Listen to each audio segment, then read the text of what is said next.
প্রেম যখন গভীর হয় তখন সেটার পরিণতিও হয় খুবই মধুর। দীর্ঘ ১৩ বছরের পথ চলা শেষে অবশেষে বিয়ে করলেন জনপ্রিয় অভিনেত্রী মেহজাবিন চৌধুরী এবং নির্মাতা আদনান আল রাজীব।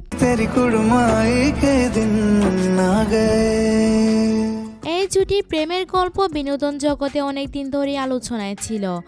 অবশেষে তারা এক হলেন জীবনের সবচেয়ে সুন্দর বন্ধনে।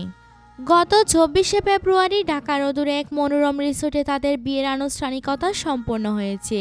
মেহজাবিন সেজেছিলেন সাদা লেহেঙ্গায় আর রাজীব ছিলেন কপি রঙের শেরওয়ানিতে, যেন এক রূপকথার রাজকুমার এবং রাজকুমারী। বিয়ের পর আদনান আল রাজীব তার সোশ্যাল মিডিয়ায় দুটি ছবি শেয়ার করেন।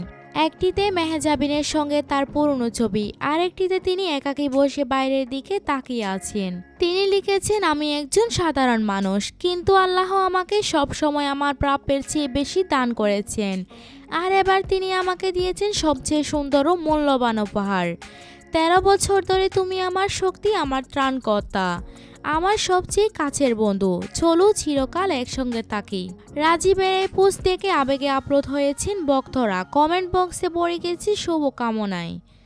তাদের এই নতুন জীবনের জন্য রইল অপুরন্ত শুভকামনা। তোমরা কি মনে করো? তোমাদের ভালোবাসার শুভেচ্ছা জানিয়ে কমেন্টে লিখে ফেলো। আর যদি এই রোমাঞ্চকর প্রেমের গল্প ভালো লেগে থাকে তাহলে আমাদের চ্যানেলটি সাবস্ক্রাইব করতে ভুলো না। ধন্যবাদ।